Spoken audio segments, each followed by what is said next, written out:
每次久久来一次，但是来一次每次都发现呢，这个大医学会不断的在upgrade 对，在进步在进步，不断的进步那么今天今天看到这个护摩的时候，看到这个打法器的很庄严很整齐，这个打法器这个很好，打得非常好这个在这个沉稳之中他们都是女生没有那么男生比较猛，像日本东明的就嘣嘣嘣女生就比较柔一点所以我今天的手也很柔很像柔非常好。那么这个其实摩利支天它虽然是佛母还有叫光明佛母，叫多罗菩萨显现像这个在这个道教或显教之中它是哪个天上那么右手是鱼愿印2只手。那么在密教呢，它2只手就变成多手了就变成多手多眼多头。那么显教呢，像观世音菩萨一般都2只手，来个这个宝瓶净瓶，1只手鱼愿印对不对？可是，在四倍观音在藏密的至少4只手，对不对？至少为什么那么多手呢？各位，像大医协会要盖雷藏寺那几个讲师还有这个廖堂主都不够用2只手都不够用怎么会够用？当然不够，2只脚也不够用因为太多事要做所以这个密教注重是结魔事业它有结魔法所以在显教没有讲到结魔法，显教叫你怎么样？好好的修行念佛要慈悲，我们好好的对人讲话要和蔼，要慈悲不能骂人，要好言，对不对？这样叫阿弥陀佛，对不对？你在打你骂你阿弥陀佛，什么都阿弥陀佛，对不对？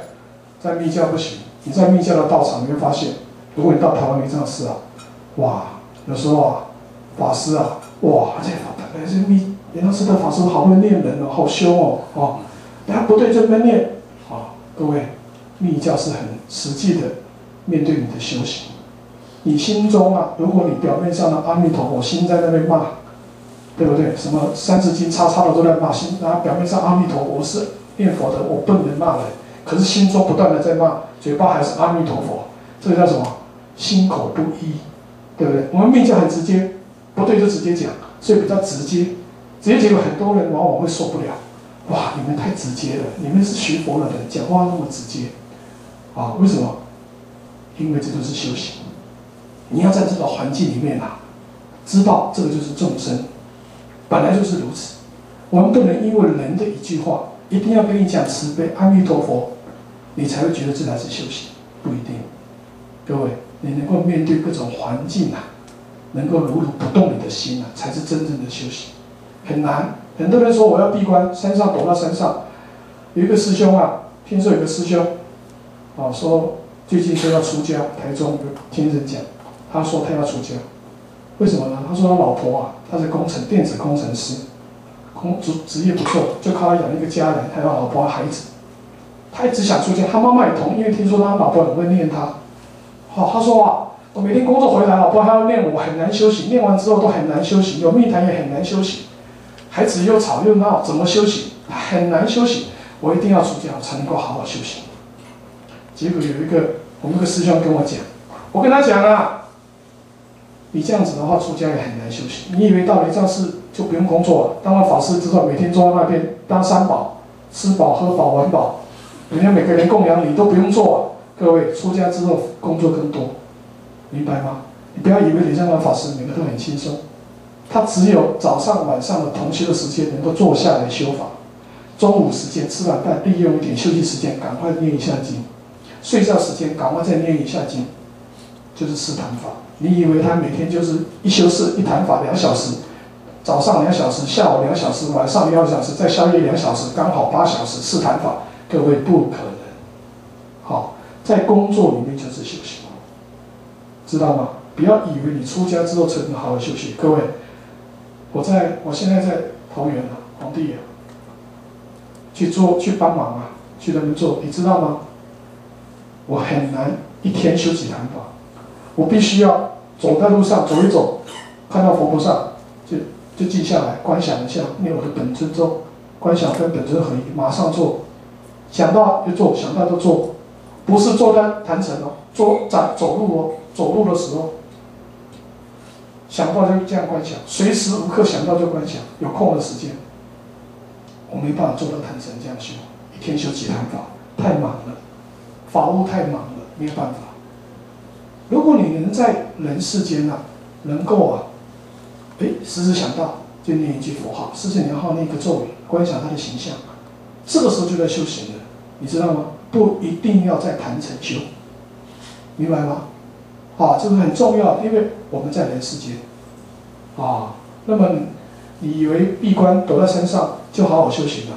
各位，如果你没有在世俗里面跟众生结很多的缘分，没有去发菩提心，做义工啊，帮忙让你做法务啊，同学会帮忙啊，你没有那个福分资粮，你在山上你也坐不住，你绝对坐不住，绝对坐不住，所以这个摩利支天啊，他讲的我们每个人啊，为什么要他的功德啊？每个人讲说摩利支天啊，他功德很大，他最主要是怎么样隐身，像东密的隐身，当你躲起来，让你的恶人啊，你的怨敌啊找不到你。很多人就说了，那我要修摩利支天，观世音菩萨慈悲没有保护不了我，摩利支天才能保护我。为什么？我欠银行很多钱，最好银行都不要来找我。我欠那个人很多钱，那个人最好都不要来找我，我就是赶快修摩利支天，躲起来修，也不用工作环境，就是躲起来修。请问这样有用吗？你是怎么样？孔雀啊，头往那泥里面埋着，屁股还翘得高高的，你以为全世界都看不到你吗？你的屁股还翘高高的，明白吗？你躲得了一时，躲不了永远。不是这样子的，不是说你修摩利支天之后，知道这个法好处之后呢，你就把所有的该欠的都欠了，该借贷都借贷了，然后躲起来，开始修摩利支天。3年后我又是一条好汉，是不是？所有的钱都不用还了。各位，来世要还，来世还要还，你躲得了这一世，躲不了来世，明白吗？他只是帮助你躲。为什么？我们人在修行的过程里面面对很多的烦恼。有时候说我能不能暂时躲一下？就刚刚那个师兄讲，他很想修，但是他觉得这个世间上的烦恼这个妻子在身边唠叨，孩子在那边哭闹，在上班的时候老板又念他，工作的时候又不顺利，同事又对不对排挤他，那么他很多的烦恼他做不下来。静坐一下来修法的时候，他觉得眼睛都浮现他老板的脸，一坐下来就浮现他老婆念他的脸，一静下来就浮现他孩子可爱的哭声，他坐不住，当然坐不住，怎么办？就想躲起来。这个就是摩利支天，这个时候帮你念他的咒，你观想他，让你暂时，突然之间你一观想什么声音都没有了，什么形象都没有了，那个时候你才能够静下好好修，是帮忙你修行而用的，是因为他要在某个阶段的时候帮忙你，让你能够修行。让你躲掉一些灾难，不代表他能够帮你一辈子。就算帮你这一辈子，也不能帮你好几辈子。这第一个重点。第一个是行者一定要维持正念来做事情，不能做了之后赶快躲起来。懂意思吧？这是错误的想法。所以摩利支天不是这样求的，它存在的目的不是因为要帮你躲债用的，它不是因为你这样存在。不是像日本忍者一样，你看不到我，我可以去银行偷钱。修摩利支天之后，念的观想他的隐身法之后呢，观想他的手印，这个手印，观想摩利支天把你盖住，好了，那就大摇大摆走进银行，钱拿了就走，没有人发现你，那是不可能的。各位，不要天方夜谭，知道吗？那不是这样做的，这是一个基本的观念，第一点。